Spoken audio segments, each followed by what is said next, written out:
कला और संस्कृति के करंट अफेयर सीरीज में आप सभी का स्वागत है। आज हम लोग चर्चा करेंगे इम्पॉर्टेंट पर्सनालिटी के बारे में और ये आर्ट एंड कल्चर का पार्ट 2 है।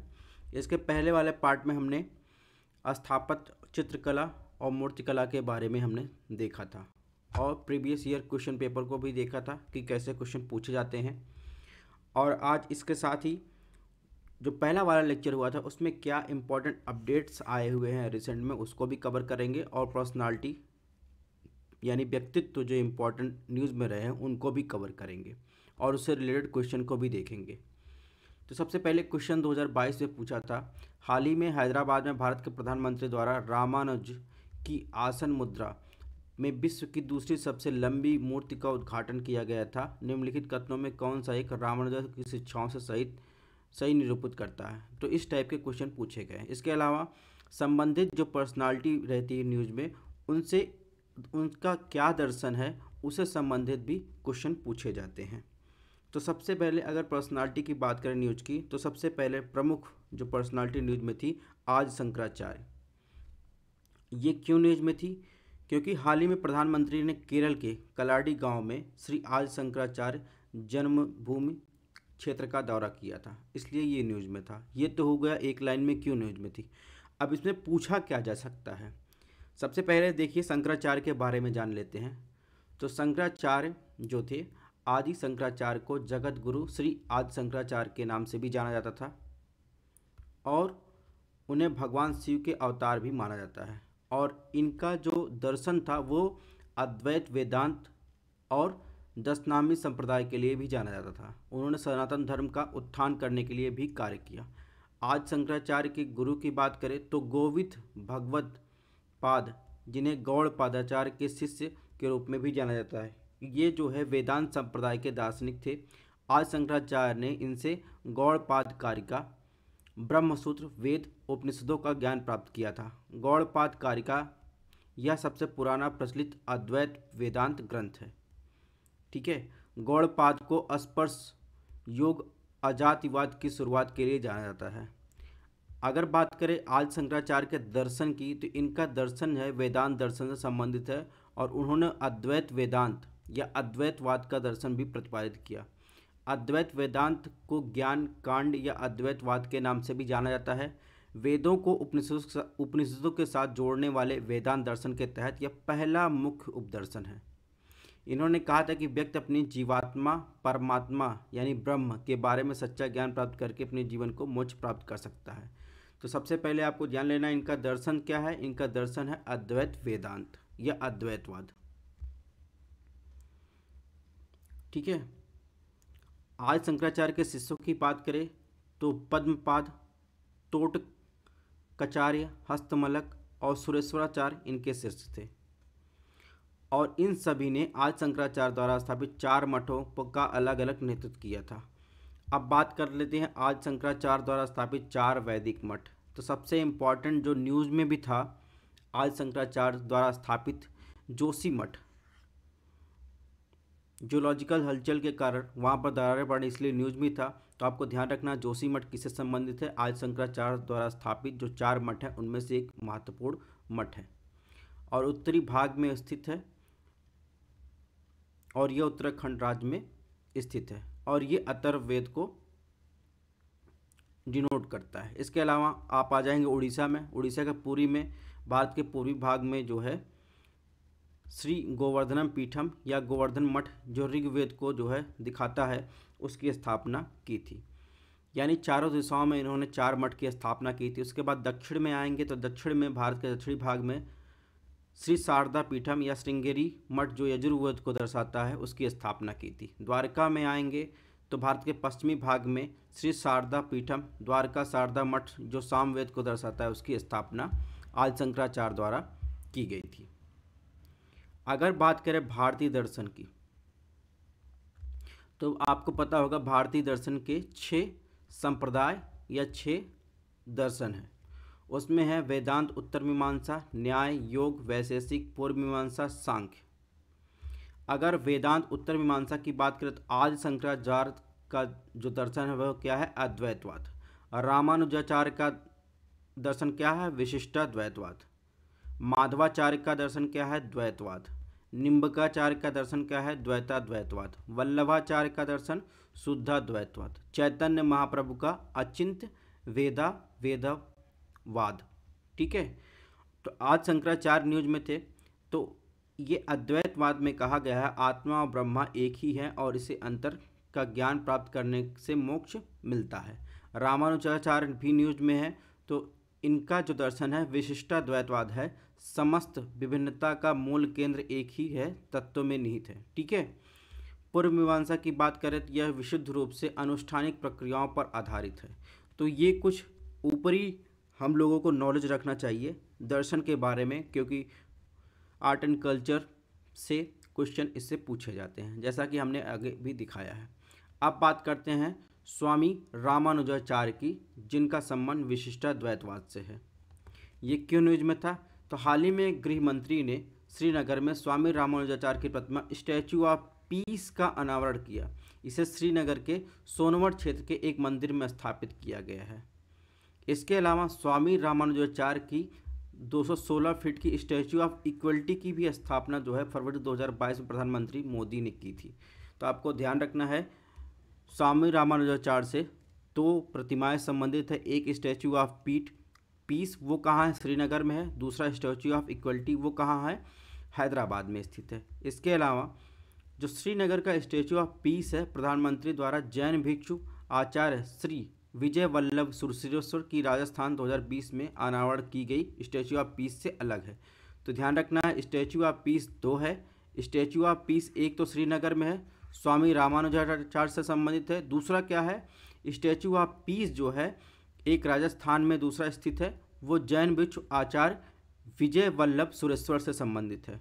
इसके अलावा अगर बात स्टैचू ऑफ यूनिटी, जो आपको पता होगा सरदार वल्लभ भाई पटेल को समर्पित है, तो आपको कन्फ्यूज़न ना हो तो आप फिर से क्लियर कर लीजिएगा। जो श्रीनगर में स्थित है वो स्वामी रामानुजाचार्य से संबंधित है स्टैचू ऑफ पीस। इसके अलावा राजस्थान में जो स्थित है स्टैचू ऑफ पीस वो संबंधित है जैन भिक्षु आचार्य श्री विजय वल्लभ सुरेश्वर से। इसके अलावा जो हैदराबाद में रामानुजाचार्य की मूर्ति स्थापित की गई है वो स्टैचू ऑफ इक्वलिटी है। ठीक है, अब बात करते हैं श्री रामानुजाचार्य के बारे में। तो इनका जन्म 11वीं शताब्दी में तमिलनाडु में हुआ था। उनके गुरु उन्हें प्रतिष्ठित उपाधि एम पेरुम अनार से सम्मानित किया था। इसका अर्थ होता है आप हमसे आगे। एक दार्शनिक के रूप में श्री रामानुजाचार्य का योगदान की बात करें तो वे अलवर संतों, अलवर का संबंध किससे है? विश्व उपासकों से बहुत प्रभावित थे। प्रतिपादक की बात करें तो उन्होंने विशिष्टाद्वैतवाद, जिसके बारे में हमने अभी 6 दर्शनों में से एक की बात की, के सिद्धांत का प्रतिपादन किया। रामानुज की भक्ति आंदोलन को पुनर्जीवित किया था। इन्हें अन्नमाचार्य, भक्त रामदास, त्यागराज, कबीर और मीराबाई जैसे कवियों के लिए प्रेरणा स्रोत माना गया। 9 शास्त्रों के रचनाकार इन्होंने श्री भाष्य, गीता भाष्य, वेदार्थ संग्रह सहित 9 रत्नों के नाम से विख्यात 9 शास्त्रों की रचना की। इसके अलावा मंदिरों में किए जाने वाले अनुष्ठानों के लिए सही प्रक्रियाओं को स्थापित करने का श्रेय इन्हीं को दिया जाता है। इनमें सबसे प्रसिद्ध है तिरुमला और श्रीरंगम है। अब बात करते हैं थोड़ा सा इनका जो, एक सेकंड, सामाजिक समानता के समर्थक के रूप में श्री रामानुजाचार्य के योगदान की बात करें तो इन्होंने सभी के लिए अपने दरवाजे खोलने के लिए प्रोत्साहित किया। इन्होंने शाही दरबारों से लोगों के साथ समान व्यवहार करने पर भी बल दिया। इन्होंने वसुधैव कुटुंबकम मूल रूप से महाउपनिषद में की अवधारणा को प्रतिपादित किया। इन्होंने भगवान की भक्ति, करुणा, विनम्रता, आपसी सम्मान के माध्यम से सार्वभौमिक मोक्ष प्राप्त करने की बात की। इसे वैष्णव संप्रदाय के रूप में भी जाना जाता है। तो ये कुछ था श्री रामानुजाचार्य के बारे में। एक स्टैचू ऑफ प्रॉस्पेरिटी भी न्यूज में थी, वो किससे संबंधित है? वो कैंपागौड़ा से संबंधित है। ठीक है, और वे कहाँ स्थित है? बेंगलुरु में, कर्नाटका में स्थित है। तो कुछ ये मूर्ति हैं, यह आपको ध्यान रखना है। स्टैचू ऑफ प्रॉस्पेरिटी हुई, यूनिटी हुई, पीस हुआ, किससे संबंधी है, उनका दर्शन क्या है, इससे क्वेश्चन पूछे जाते हैं। नेक्स्ट पर्सनालिटी की बात करें तो संत तुकाराम जो है न्यूज में थे। क्यों न्यूज में थे? तो प्रधानमंत्री ने महाराष्ट्र के मंदिर शहर देहू में संत तुकाराम शिला मंदिर का उद्घाटन किया था, इसलिए ये न्यूज में था। अब बात करते हैं इनके बारे में। इन्हें तुकोबा, तुकाराम, भोलबा, अम्बिले आदि नाम से जाना जाता था। वह महाराष्ट्र में भक्ति आंदोलन के संतों में से एक थे। शिवाजी महाराज उनका बहुत सम्मान करते थे। महात्मा गांधी ने यरदरा सेंट्रल जेल में अपनी कारावास अवधि के दौरान उनकी कविताएं पढ़ी थी और उनका अनुवाद भी किया था। समाज सुधार में इनका क्या योगदान था? इन्होंने जाति व्यवस्था को अस्वीकृत किया। अखिल भारतीय भक्त साहित्य में वारकरी परंपरा का विस्तार करने में मदद की। इन्होंने वारी तीर्थ यात्रा शुरू करने का श्रेय दिया जाता है। साहित्य की बात करें तो अभंग काव्य के रचनाकर्ता थे। यह साहित्य की एक मराठी शैली है जो आध्यात्मिक विषयों के साथ लोक कथाओं पर केंद्रित है। उनके कीर्तन की बात करें तो हिंदू भगवान विष्णु के अवतार विठोबा और विट्ठल को समर्पित थे। तुकाराम गाथा के संलग्नकर्ता की बात करें तो इनकी रचना मराठी भाषा में की गई थी और यह अभंग गाथा के नाम से भी लोकप्रिय है। तो ये कुछ कीवर्ड हैं, ये आपको भी ध्यान रखना है। अगर बात करें तो ये जो वराकरी परंपरा की बात करें तो वराकरी को उस व्यक्ति या समूह के रूप में संदर्भित किया जाता है जो महाराष्ट्र के पंढरपुर शहर में भगवान विठोबा या विट्ठल के मंदिर के तीर्थ यात्रा करता है। ठीक है, नेक्स्ट बात करते हैं जो इम्पोर्टेंट पर्सनालिटी न्यूज में थी, लचित बोरफुकन। ये क्यों न्यूज में थे? ये इसलिए न्यूज में थे कि हाल ही में अहोम सेनापति लचित बोरफुकन की 400वीं जो है जयंती का 3 दिवसीय उत्सव जो है कहाँ, नई दिल्ली में आयोजित किया गया था, इसलिए ये न्यूज में था। अब थोड़ा सा इनके बारे में देख लेते हैं। ये 17वीं शताब्दी में अहोम सेनापति थे। इनको राजा चक्रध्वज सिंह द्वारा अहोम साम्राज्य के 5 बोरफुकनों में से एक रूप में चुना गया था। सराय घाट का युद्ध जो 1671 में हुआ था, इन्होंने मुगलों को पराजित किया था। इनके पार्थिव शरीर के अवशेष को लचित मैदान में रखे गए थे। इस मैदान का निर्माण 1672 में स्वर्गदेव उदैत्य सिंह ने कराया था। तो ये कुछ इन्फॉर्मेशन थी। अब अहोम साम्राज्य राजवंश की बात करें तो इसके संस्थापक जो थे वो छोलुंग सुक्पा थे। ठीक है, मुख्य शासक आपको पता है छोलुंग सुक्पा। वह मोंग माओ कबीले का एक शान राजकुमार था। सुंदगफा इसने अपने शासनकाल में हिंदू धर्म अपना लिया था। अगर बात करें कल्चर की तो मूंगा रेशम कीट पालन के अगुआ थे। मूंगा रेशम से निर्मित वस्त्र पहनते थे। कवियों और विद्वानों को भूमिदान दिया जाता था। नाट्यशाला को भी प्रोत्साहन किया जाता था। इसके अलावा अगर बात करें तो शिवडोल, देवीडोल, विष्णुडोल जैसे महत्वपूर्ण मंदिरों का निर्माण इन्होंने करवाया था। अगर विस्तृत सावधान मकबरों की बात करें तो मोइदम और या मैदम का निर्माण जो है अहोम राजवंश द्वारा कराया गया था। भाषा की बात करें तो अहोम ताई अहोम भाषा जो है या बाद में असमी भाषा को अपनाया। ठीक है, सामाजिक धार्मिक परिस्थितियों की बात करें, समाज में कुलों को विभाजित किया गया था जिन्हें खेल कहा जाता था। एक खेल अक्सर कई गांवों को नियंत्रित करता था। उन्हें हिंदू धर्म के कई तत्वों जैसे वर्ण व्यवस्था को अपनाया गया था। शुरुआत में आदिवासी देवताओं की पूजा करते थे। उन्होंने सुदागफा के शासनकाल के समय हिंदू धर्म को अपनाया। अहोम शासन 1826 में अंग्रेजों द्वारा असम के कब्जे जो यांडूब की संधि के साथ समाप्त हो गया। तो ये कुछ जो है न्यूज में था। नेक्स्ट जो है अपडेट की बात करें, स्थापत्य जो है से संबंधित कुछ न्यूज में था जो इसके पहले वाला लेक्चर था उसमें नहीं बता सके, लेकिन इसमें हम कुछ आपको अपडेट कर दें।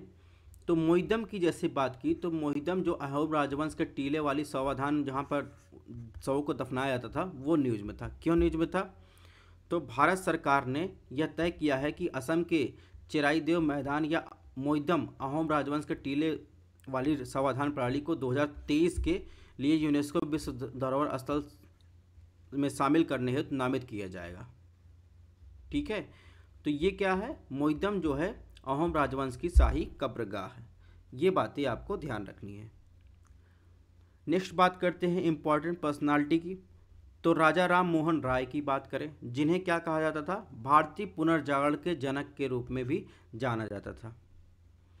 अगर राजा राम मोहन राय को प्राप्त विभिन्न उपाधियों की बात करें तो 1831 में अकबर द्वितीय ने इन्हें जो है राजा की उपाधि दी थी। इसके अलावा गोपाल कृष्ण गोखले ने इन्हें आधुनिक भारत का जनक भी कहा था। नेक्स्ट बात करें उपाधि की, तो रविन्द्रनाथ टैगोर ने इन्हें भारत पथिक के रूप में भी एक संज्ञा दी थी। अगर और इनके व्यक्तिगत जीवन की बात करें तो इनका जन्म जो है 22 मई 1772 को 22 मई 1772 को बंगाल के प्रेसिडेंसी हुगली जिले के राधानगर गांव में हुआ था। इनके पिता का नाम रमाकांत राय और माता का नाम तारड़ी देवी था। ठीक है। अगर शिक्षा की बात करें तो आधुनिक शिक्षा के साथ साथ इन्होंने वेदों, उपनिषदों, कल्पसूत्र, अन्य जैन ग्रंथों का भी अध्ययन किया था। इसके साथ इन्हें तांत्रिक कृतियों का भी अध्ययन किया था। इस्लाम और ईसाई धर्म जैसे धार्मिक ग्रंथों का भी अध्ययन किया था। ये बहुभाषाविद थे। इन्हें बंगाली, फारसी, अरबी, संस्कृत की, अंग्रेजी के ज्ञाता थे। अब बात करते हैं इनके कुछ इम्पॉर्टेंट कंट्रीब्यूशन की। सबसे पहले अगर बात करें तो बंगाल सती प्रथा विनियमन 1929 में इनका योगदान था, और यह विनियम जनरल विलियम बेंटिक के प्रशासनिक काल के दौरान पारित हुआ था, जिस पर सती प्रथा पर प्रतिबंध लगा दिया था। और राय ने जो है यानी राजा राम मोहन राय ने ईश्वरचंद्र विद्यासागर के साथ मिलकर सती प्रथा के खिलाफ अथक प्रयास किए थे।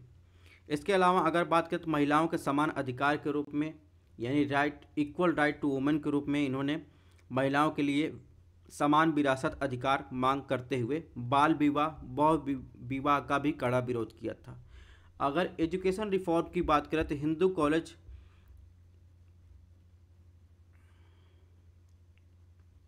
हिंदू कॉलेज की स्थापना की थी 1817 में, यानी, और ये किसके सहयोग से की थी? स्कॉटिश जो थे डेविड हेयर के सहयोग से की थी, और बाद में इसका नाम प्रेसिडेंसी विश्वविद्यालय के नाम पर जाना जाने लगा था। तो आपको ध्यान रखना, हिंदू कॉलेज की स्थापना राजा राम मोहन राय ने डेविड हेयर के सहयोग से की थी। इसके अलावा 1822 में जो है आंग्ल वैदिक स्कूल की स्थापना की थी। उसके बाद 1826 में बात करेंगे तो वेदांत कॉलेज की स्थापना की थी। और 1830 की बात करें, 1830 में महासभा की संस्था की स्थापना अलेक्जेंडर डफ के सहयोग से, और बाद में स्कॉटिश चर्च कॉलेज के नाम से ये विख्यात हुआ। धार्मिक योगदान की बात करें, रिलीजियस कंट्रीब्यूशन की बात करें तो हिंदू सुधारक के रूप में उन्होंने वेदांत और महानिर्वाण तंत्र से हिंदू शास्त्रों का एकात्मक प्रतिक्रिया दी, और इसी प्रतिक्रिया के स्वरूप जो है इन्होंने आत्मीय सभा सोसाइटी ऑफ फ्रेंड्स 1814 की स्थापना की। इसके अलावा ब्रह्म सभा की स्थापना 1828 में की। मुस्लिम रक्षक के रूप में आस्था के एक मुस्लिम रक्षक के रूप में उन्होंने तुहुत उल मुहिद्दीन यानी एकेश्वरवादियों का एक उपहार 1803 में, और इसके अलावा मोनो जुतैलो आदिया की रचना की। ईसाइयों के संदर्भ में बात करें तो उन्होंने ईसाई मिशनरियों के साथ वाद विवादों को पुराने और नए शाखा को संपूर्ण ढांचे का एकात्मक संस्करण प्रस्तुत किया। अगर और इनके कंट्रीब्यूशन की बात करें तो प्रेस की स्वतंत्रता में उन्होंने 1829 और 1830 में प्रेस की स्वतंत्रता के लिए ब्रिटिश शासन के समक्ष याचिका दायर की थी। और इसके अलावा जो है संवाद कौमुदी यानी मून ऑफ इंटेलिजेंस 1821 में स्थापित किया। ये बंगाली भाषा में स्थापित थी, बंगाली भाषा में जो है साप्ताहिक पत्रिका थी। ठीक है। इसके अलावा मिरात उल अखबार मिरर ऑफ न्यूज़ 1822 में जो है इनके द्वारा स्थापित किया गया था। भारत का पहला फारसी समाचार पत्र था, भारत का पहला फारसी समाचार पत्र था। इकोनॉमिक रिफॉर्म की बात करें तो भारत में आर्थिक शोषण के लिए अंग्रेजों के लिए उत्तरदायी ठहराया, गरीब किसानों के लिए आवाज़ उठाई, मुगल बादशाह के वजीफे में वृद्धि की। राजनीतिक रिफॉर्म की बात करें तो उन्होंने सार्वजनिक रूप से भारत के लिए स्वतंत्रता की मांग नहीं की थी, लेकिन फिर भी भारतीय नागरिकों को अधिकारों के लिए लड़ाई लड़ी और यूरोपीय लोगों के साथ नस्ली श्रेष्ठता का विरोध किया। तो ये ब्रह्म समाज या जिसे ब्रह्म सभा के नाम से जाने जाते हैं, 1828 में हिंदू में एक केसरवादी संप्रदाय के रूप में स्थापित किया। इसके बाद 1833 में राजा राम मोहन राय के नेतृत्व के साथ ब्रह्म समाज जो अभी शैशवावस्था में था प्रगति मंद हो गई। इसके बाद 1842 में जो है द्वारिकानाथ टैगोर के पुत्र देवेंद्र नाथ टैगोर के नेतृत्व में इसकी नई शुरुआत करने का प्रयास किया गया। फिर 1857 आया, केशव चंद्र सेन ने इसमें सम्मिलित हुए। 1861 में पंडित नवीन चंद्र राय, अतमुरी लक्ष्मी नरसिम्हा द्वारा क्रमशः लाहौर और मद्रास में ब्रह्म समाज की स्थापना की गई। 1866 में उदारवादी नवीन ब्रह्म समाज, जो केशव चंद्र सेन के अंतर्गत भारत का ब्रह्म समाज था, और रूढ़वादी प्राचीन ब्रह्म समाज, जो आदि ब्रह्म समाज था, के मध्य औपचारिक विभाजन हुआ। फिर 1878 आया। इसके अतिरिक्त एक और अन्य विभाजन हुआ, क्योंकि केशव चंद्र सेन ने अपनी 13 वर्षीय पुत्री का विवाह कूच बिहार के महाराजा के साथ कर दिया था। इसके बाद केशव चंद्र सेन के अनुयायियों ने साधारण ब्रह्म समाज का गठन किया। तो ये कुछ डिवीजन थे और कालक्रम थे, सिंक्रोलॉजी थी, आपको जिसको ध्यान रखना है। नेक्स्ट जो पर्सनालिटी न्यूज में था सॉरी श्री अरबिंदो जो है वो न्यूज में थे। क्यों न्यूज में थे? हाल ही में श्री अरबिंदो घोष की जो है 150वीं जो है वर्षगांठ मनाई गई। तो श्री अरबिंदो जो थे 20वीं सदी के बंगाली कवि, दार्शनिक, आध्यात्मिक नेता और एक क्रांतिकारी स्वतंत्रता सेनानी थे। इनका जन्म जो था 15 अगस्त 1872 को जो है कलकत्ता में हुआ था। अगर योगदान की बात करें तो वे एक गर्मपंथी आंदोलन के अग्रदूत थे। 1902 में अनुशीलन समिति की स्थापना की थी। तो आपको ध्यान रखना है 1902 में अनुशीलन समिति की स्थापना किसने की थी? अनुशीलन समिति की स्थापना अरविंद घोष ने की थी। और ये किससे संबंधित थे? एक गर्मपंथी नेता थे। 1808 में अलीपुर षड्यंत्र केस में ये हिस्से में थे, शामिल थे। 1908 के अलीपुर षड्यंत्र केस में ये शामिल थे। 1907 के कांग्रेस के सूरत अधिवेशन के दौरान वो नरमपंथियों के खिलाफ बाल गंगाधर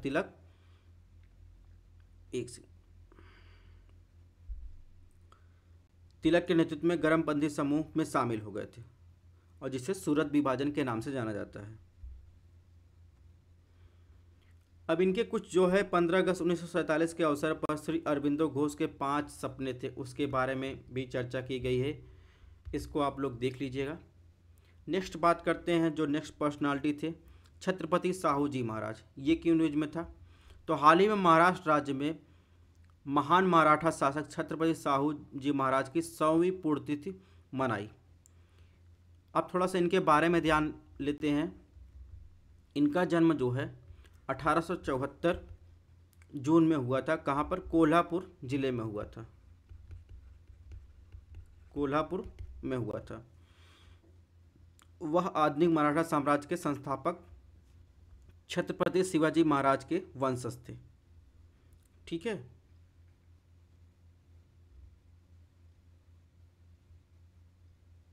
और इसके अलावा बहुत सारे इन्होंने अपने योगदान दिए हैं। नेक्स्ट बात करें तो अल्लारी सीतारामू राजू न्यूज में थे। क्यों न्यूज में थे?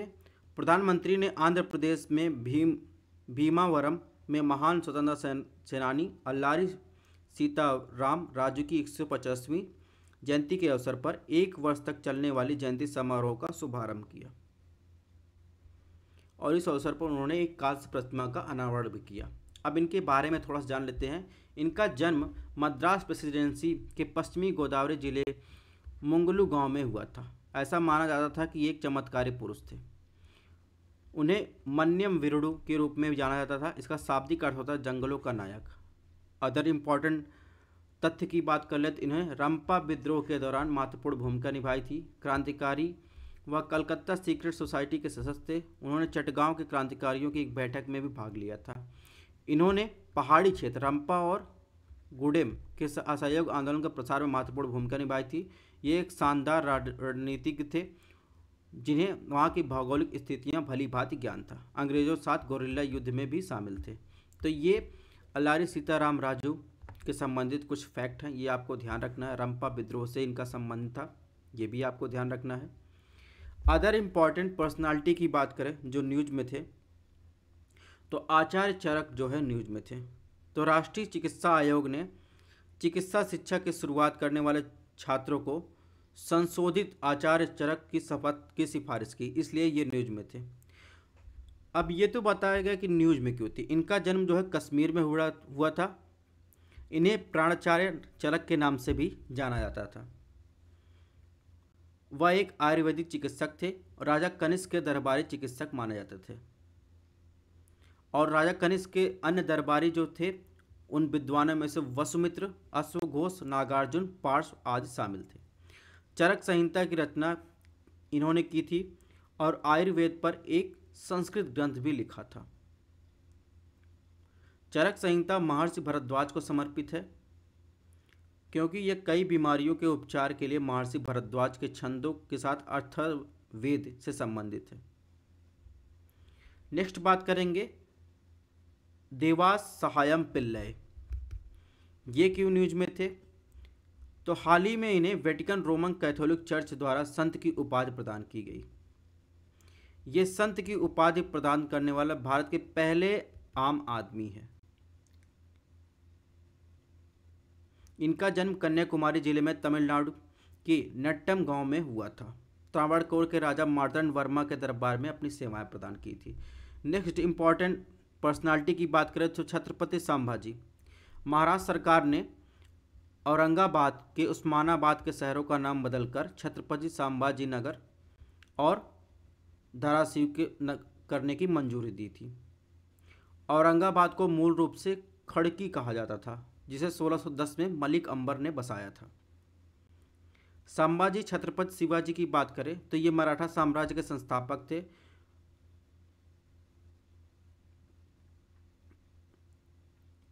और उनके सबसे बड़े पुत्र थे। उनके अपने पिता की मृत्यु के बाद मराठा साम्राज्य के दूसरे शासक बने। नेक्स्ट इंपॉर्टेंट पर्सनालिटी की बात करें तो दारा सिकोह जो थे वो न्यूज में थे। हाल ही में उपराष्ट्रपति ने दारा सिकोह द्वारा लिखी गई पुस्तक मज्म उल बहरन के अरबी संस्करण का विमोचन किया था। तो आपको ये ध्यान रखना है, इनके द्वारा लिखी गई पुस्तक क्या है? मज्म उल बहरन। इसका अर्थ होता है दो महासागरों का संगम। यानी दो महासागर कौन से हैं? एक हिंदू धर्म का वेदांत और इस्लाम का सूफीवाद, इनके संगम पर एक किताब ली गई थी। उनकी समानता का वर्णन किया गया था। नेक्स्ट जो न्यूज में थे दादा भाई नौरोजी। 1892 में Dadabhai Naoroji British House of Commons के लिए चुने जाने वाले पहले भारतीय मूल के व्यक्ति थे। 2022 में ब्रिटिश हाउस ऑफ कॉमन्स में उनके चुने जाने की 130वीं वर्षगांठ मनाई, इसलिए ये न्यूज में था। इन्होंने धन निकासी का सिद्धांत भी प्रस्तुत किया था। ये आपको ध्यान रखना है, इन्होंने धन निकासी का सिद्धांत भी प्रस्तुत किया था। इसके अलावा बॉम्बे एसोसिएशन के ये सक्रिय सदस्य भी थे। इन्होंने जो है ईस्ट इंडिया एसोसिएशन की स्थापना की थी और वे भारतीय राष्ट्रीय कांग्रेस के 1885 के संस्थापकों में से एक थे। और इनके द्वारा जो है रस्त गुफ्तार पत्रिका के संस्थापक सदस्य भी थे। नेक्स्ट बात करें तो उदा देवी जो है न्यूज में थी। 16 नवंबर को उत्तर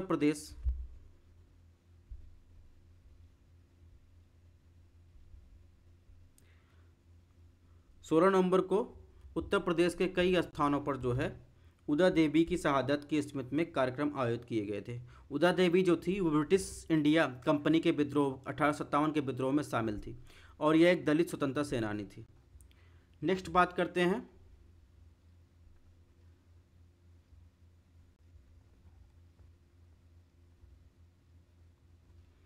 Maharshi Dayanand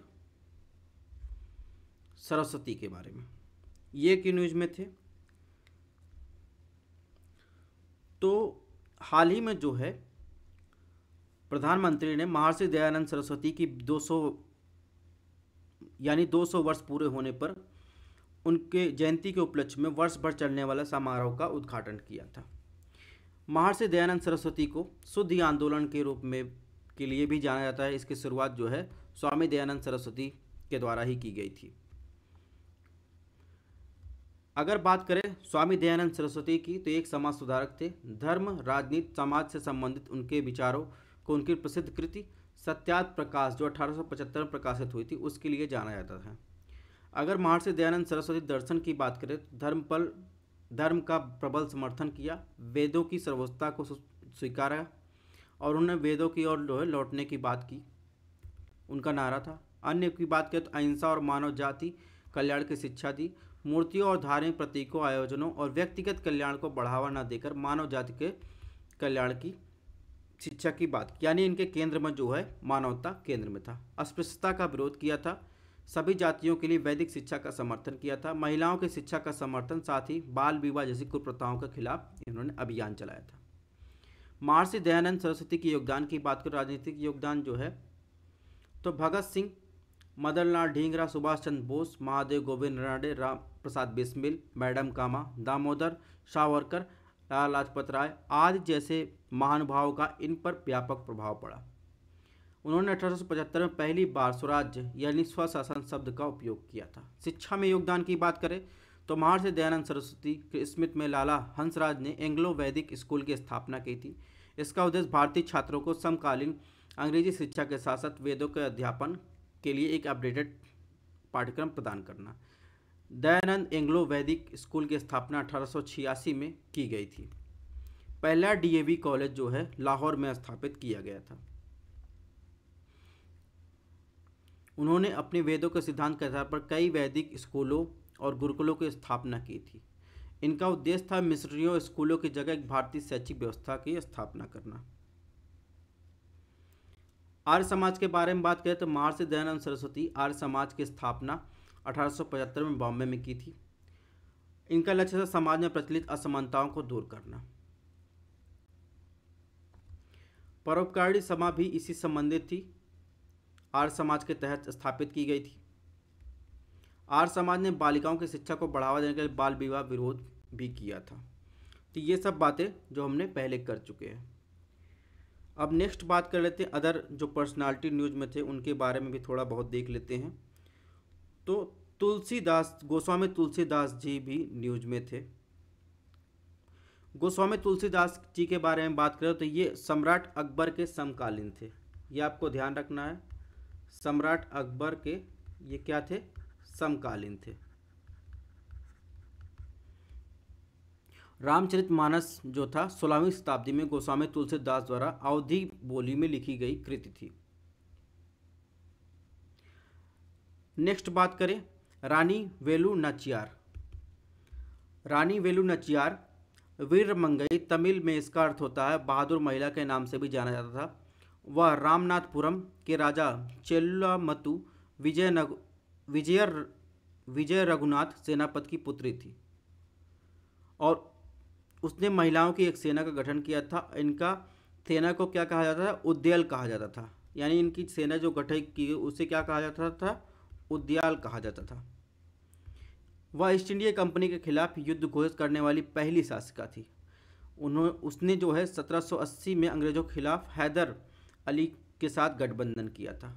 next important personality थे संत सेवालाल महाराज। केंद्रीय संस्कृति मंत्रालय ने पहली बार बंजारा समुदाय के धर्मगुरु संत सेवालाल महाराज की जयंती को 1 साल तक मनाने की घोषणा की। इनका जन्म जो है 1739 में कहाँ पर, कर्नाटक में हुआ था, शिवमोगा जिले में। ठीक है। नेक्स्ट इंपॉर्टेंट पर्सनालिटी थे वीर नारायण सिंह। वीर नारायण सिंह जो थे, छत्तीसगढ़ सरकार ने वीर नारायण सिंह के सम्मान में एक क्रिकेट स्टेडियम का नाम शहीद वीर नारायण सिंह अंतर्राष्ट्रीय क्रिकेट स्टेडियम रखा है। ठीक है, तो इसलिए ये न्यूज में थे। वे जो थे वीर नारायण सिंह, वो सोना खान छत्तीसगढ़ में एक जमींदार थे और उनके पूर्वज जो थे गोंड जनजाति से संबंधित थे। नेक्स्ट बात करें तो हेमू कलाड़ी जो थे, हेमू कलनी जो है वो न्यूज में थे। इनका जन्म संयुक्त भारत के सिंध क्षेत्र में हुआ था। वे भारतीय स्वतंत्रता संघर्ष के दौरान क्रांतिकारी और स्वतंत्र सेनानी थे। उन्हें सिंध का भगत भी कहा जाता था।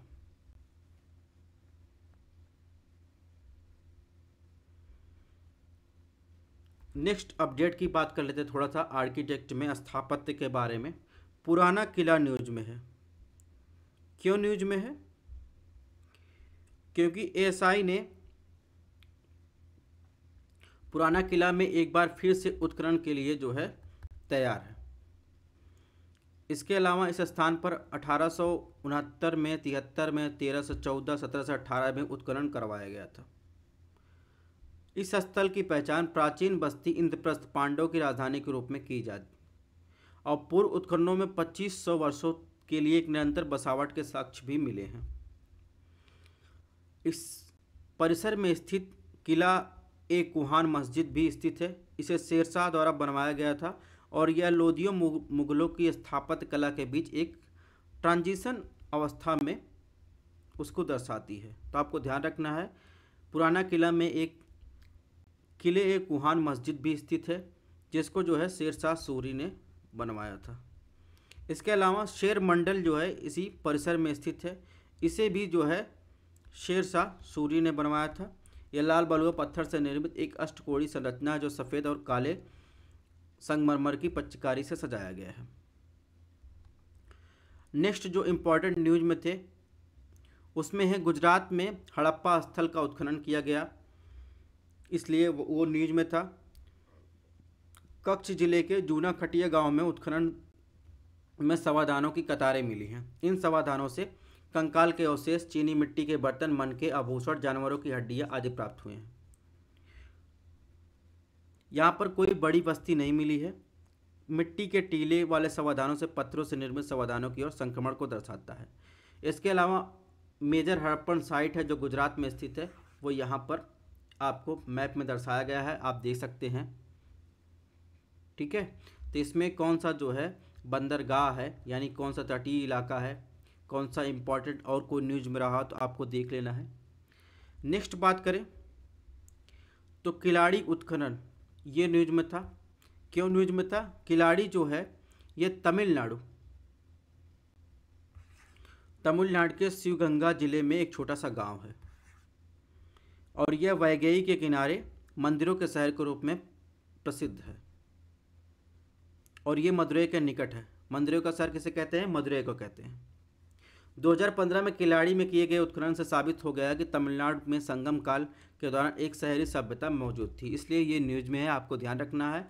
किलाड़ी उत्खनन कहाँ संबंधित है? तमिलनाडु से संबंधित है, वैगई रिवर के किनारे, ठीक है, मदुरै के पास। नेक्स्ट जो है इम्पॉर्टेंट जो न्यूज था, बौद्ध मठ परिसर, ये क्यों न्यूज में था? तो पश्चिम बंगाल के भरतपुर क्षेत्र के किए गए उत्खनन में बौद्ध मठ परिसर खोजी गई है।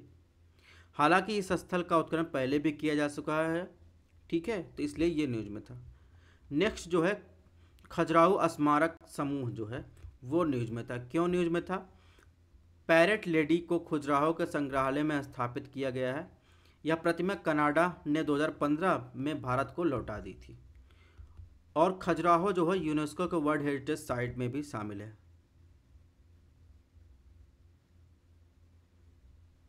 और यहाँ पर हिंदू जैन मंदिरों का समूह भी पाया जाता है, तो ये बात भी आपको ध्यान रखना है। और इस मंदिर की अगर स्थापत्य वास्तुकला की बात करें तो ये नागर शैली में बना मंदिर है। तो इतनी बातें आपको ध्यान रखना, इससे आपका काम हो जाएगा। नेक्स्ट बात करें तो सप्तकोटेश्वर मंदिर, ये न्यूज में क्यों था? एएसआई ने गोवा में विचोलिम के नरवे में 350 साल पुराने सप्तकोटेश्वर मंदिर का जीर्णोद्धार किया, इसलिए ये न्यूज में था। कदम राजवंश के देवता हैं सप्तकोटेश्वर। नेक्स्ट बात करें तो जतर देउल टेम्पल, ये के न्यूज में था? तो जतर देउल टेम्पल बाहरी दीवार का वायु लवणताकार धीरे धीरे क्या हो रहा है? क्षीण हो रहा है। इसके कारण जलवायु परिवर्तन को बताया गया है। जतर देव टेम्पल ये कहाँ है? वेस्ट बंगाल में कि सुंदरबन में 11वीं शताब्दी के प्राचीन टेराकोटा मंदिर है। यह एक शिव मंदिर है, ध्यान रखना है। ये क्या है? एक शिव मंदिर है। कहाँ पर स्थित है? पश्चिम बंगाल में स्थित है, ठीक है। एएसआई ने इसे राष्ट्रीय महत्व स्मारक के रूप में वर्गीकृत किया है। अब बात करते हैं कुछ अपडेटेड अन्य जो पेंटिंग्स आर्ट फॉर्म थे वो न्यूज में थे, जो इसके पहले लेक्चर में हम बता नहीं सके थे, मतलब अपडेट था नहीं, इसमें बता रहे हैं। तो थुल्लाल ये न्यूज में था। थुल्लाल क्या है? केरल का गायन और नृत्य कला का एक रूप है, ठीक है। तो आपको ध्यान रखना थुल्लाल का संबंध किससे है? केरल से है सीधे। और ये क्या है? एक गायन और नृत्य कला का एक रूप है जो हास्य और सामाजिक व्यंग के लिए प्रसिद्ध है। इसकी शुरुआत 18वीं शताब्दी के महान कवि कुंचन नाम्बियार ने की थी। नेक्स्ट जो था मोहिनी अट्टम नृत्य था। तो प्रसिद्ध मोहिनी अट्टम नृत्यांगना कनक रेले का निधन हो गया। तो आपको ध्यान रखना है कनक रेले का संबंध किससे है। कनक रेले का संबंध जो है मोहिनी अट्टनम से है, और मोहिनी अट्टनम जो है ये केरल का शास्त्रीय संगीत है। ठीक है, इसमें महिलाओं द्वारा भगवान विष्णु के सम्मान में मोहिनी अवतार धारण करके ये नृत्य किया जाता है। ये एकल नृत्य शैली है, महिला कलाकार द्वारा संपन्न की जाती है। इसमें जो प्रमुख वाद्य यंत्र प्रयोग किए जाते हैं मद्दलम, मृदम, वीणा, कुछ तालम या झांझ जिसे कहते हैं, या इडक्का। ठीक है, आरंभिक उल्लेख जो है ऋषि भरत मुनि के ग्रंथ नाट्यशास्त्र से मिलता है। भारत के 8 शास्त्रीय नृत्य हैं जिसमें भरतनाट्यम, कथक, कथकली, कुचिपुड़ी, उड़ीसी, सत्रिया, मोहिनी अट्टनम, मणिपुरी।